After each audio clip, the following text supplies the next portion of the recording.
Another episode of the Business Yoga Podcast, where we explore the ancient wisdom of yoga and its profound relevance to modern life and leadership. Today, we're taking a deep dive that I think is really necessary.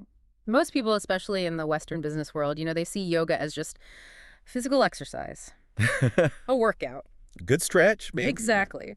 But our mission today is to look past that surface and get into what it truly is, an ancient science for integrating our internal operating systems. So we're talking about harmonizing the body, the mind, and consciousness. And for you listening, whether you're leading a team or just trying to manage your own day, understanding this is, well, it's a shortcut. Shortcut to better self-management and ultimately much better leadership. We have to start with the word itself, yoga. The etymology is so rich, it means union to yoke. Adding, right. Yes. But the meaning that I think is most vital, especially for professionals, is harmonizing. It's an active, intentional process. And what are we harmonizing? You've got the physical body, then you've got this chaotic, always-on mind. And then something deeper, our consciousness. It's about getting them all in sync, coherent. And that coherence, that's what addresses this fundamental paradox of modern ambition. You see, most high achievers are obsessed with optimizing one thing, what we call the standard of living. The external stuff, the material comfort, the resources, the impressive job title, growing the bottom line. I mean, it's everything you can measure and show off. Precisely. That's the model taught in business school. Optimize that standard of living, but yoga aims to elevate the standard of life. Which is all internal. Completely internal. We're talking inner peace, real fulfillment, a sense of perspective, equilibrium. I really love that distinction. It forces you to ask why. Why are we chasing all that external success? Yeah. If you get the yacht in the corner office, but your internal world is just chaos and anxiety, that success feels pretty hollow, doesn't it? It does, and this is the core idea of our deep dive. Yoga says, flip the script, elevate the standard of life first, and the standard of living not only becomes more meaningful, but, and this is crucial, it actually becomes easier to attain. Wait, easier to attain? Okay, that's a bold claim. I think that's where a lot of business-minded people would get skeptical. It sounds nice, but how does focusing on my inner peace actually help me close a deal? Isn't that all just soft skills? That's a fair challenge. It's not about directly solving the logistical problem. It's about optimizing the instrument that's solving the problem. And that's your mind, your nervous system. Okay. When your mind is coherent, you make decisions with clarity, not from a place of panic.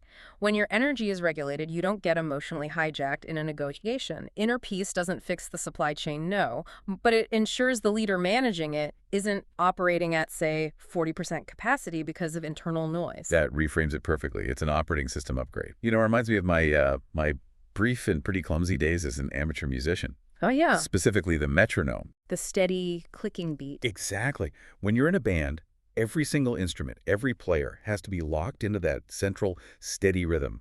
When everyone is in sync, you get harmony, you get music. But the second one person drifts off beat, it all just falls apart into noise, chaos. It becomes painful to listen to. Right. And for years before I found any kind of mindfulness practice, my life felt like that. Just noise. I was sprinting after goals, ignoring sleep, reacting to everything, and just wondering why I felt so fragmented, even when I was hitting those external targets. You lacked an internal metronome. I had no internal metronome. So yoga, in this analogy, it is the metronome. It provides that steady, reliable internal rhythm. It keeps all the other parts of your life, your career, your health, your relationships in tune, so you're not just wildly reacting to everything. And if we're going to talk about establishing that internal metronome, we have to ground this in where it all comes from. I mean, this is ancient knowledge. We have to look at Patanjali's Yoga Sutras. The foundational texts. And what's so amazing about them is their efficiency, isn't it? They're not some flowery philosophy. They're like a user manual for the human mind. They absolutely are. Patanjali composed these around the 2nd century BCE, and they consist of just 196 incredibly concise verses, or sutras. The word sutra literally means thread. It threads it all together. It threads it all together, and the second sutra is the key, Yoga Chitta Vritti Nirodha. Okay, let's unpack that. That sounds like one of those deep dive nuggets our listeners need. It translates roughly to, yoga is the cessation of the fluctuations of the mind. The entire practice is aimed at stopping the constant exhausting modifications, the vrittis that your mind is always making. The analyzing, judging, remembering, worrying. That sounds exactly like modern decision fatigue, or what happens when you're constantly switching between tasks. Our brains are just, constantly fluctuating. In an office, that looks like being pulled in 20 different directions at once. It's precisely that. The sutras recognize that this mental chatter is the source of all our inner turmoil and bad decisions. If you can control the vrittis, you gain this incredible focus and clarity. Imagine making a strategic decision without all the noise of your personal fears or anxieties coloring it. That's the practical application of Patanjali. It sounds less like ancient philosophy and more like the ultimate productivity handbook. Okay, so if the sutras are the how-to guide, what are the actual mechanics? How does yoga achieve this balance on, say, an energetic level? This brings us to prana, or the vital life force.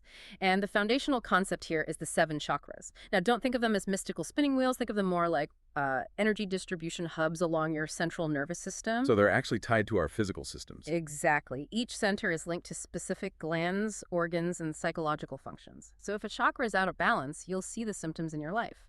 An imbalance in a lower center might show up as financial stress, for instance. An imbalance in the heart center might be, difficulty with empathy or trust. That connection is powerful. But for day-to-day leadership, we have to look even closer at the two main energy channels that run alongside the spine, Ida and Pingala. These represent the fundamental dualities we need to make whole, integrated decisions. Okay, tell us more about those. How do they show up at work? Well, Ida is associating with the feminine, intuitive, lunar energy. It's reflective, creative, about connection. Pingala is the masculine, logical, solar energy. It's assertive, analytical, action-oriented. We need both.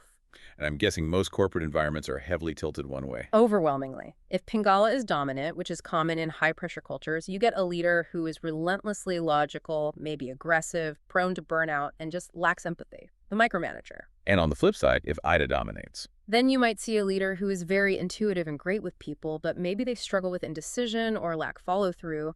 They rely too much on gut feel without the analytical backup. This is where the actual practices, like breathwork, become so critical, right? The goal isn't to pick one, it's to harmonize them, to have logic and intuition firing at the same time. Precisely. Many breathing techniques are explicitly designed to balance Ida and Pingala. When they're in equilibrium, a central channel opens up, and that's where you find true clarity. You make decisions where the head and the heart are in agreement. That's integrated leadership. That balance is crucial. So we have the philosophy, the energetics, and when people talk about specific yoga methods, they often mention Ashtanga Yoga. We should probably clarify that Ashtanga is so much more than just a physical practice. It is. It's the practical framework built from Patanjali's sutras. It's famous for its structure, the 8 limbs. These limbs are a whole behavioral and ethical framework for living an integrated life. And the physical poses, the asanas, they're only the 3rd limb. We don't have time to go through all 8, but I think we have to touch on the very first ones, the yamas, because they tie directly into the ethics of leadership. Yes, the yamas are moral restraints, how you interact with the world. Take 2 key ones, ahimsa, which is nonviolence, and satya, truthfulness. In a business context, ahimsa isn't about physical violence. It's about leading with compassion, creating supportive environments, not burning your people out, right? Exactly. And satya, truthfulness, is the core of integrity. It's not just about not lying. It's operating with transparency and intellectual honesty, especially when things go wrong. It's also being truthful with yourself, isn't it? About your own weaknesses and motivations. When you have that internal alignment, you lead with an integrity that just builds trust. That's the whole point. The 8 limbs are simply a structure for maintaining and elevating that standard of life we talked about earlier. Okay, so let's bring this all together for our listener, for the busy professional who needs the takeaway. We've covered the idea of union, the 2 standards, the internal metronome, the sutras, Ida and Pingala. What's the ultimate payoff for business performance? The realization that peak performance depends on sustained internal alignment. When you harmonize the body, mind, and consciousness, you stop leaking vital energy. Maybe more energetic dissonance. Exactly. You get clarity, yes, but you also get a remarkable resilience. Better emotional regulation under pressure. When you reduce those mental fluctuations, that chitta vritti nirodha, you create a space between a stimulus, like a market crash, and your response. And in that gap is where good leadership happens. That gap is where strategic patience lives instead of reactive panic. So it's not a relaxation technique. It's actually a structural necessity for making better decisions. The time you spend on internal alignment pays off way more than just pushing harder externally. The standard of life inner peace, fulfillment, integrated thought, it directly supports better, more sustainable leadership outcomes. You start leading from a place of robust integration, not inevitable depletion. You become the metronome for your whole organization. This has been a really powerful deep dive. It just reinforces that yoga is this incredibly sophisticated framework for integrated living and effective leadership. It's not about how flexible your body is. It's about how consistently you can harmonize the internal systems that govern everything you do. If you're seeking high performance, the answer isn't another external strategy. It's fundamental internal alignment. Are you merely enhancing your standard of living, or are you elevating your standard of life?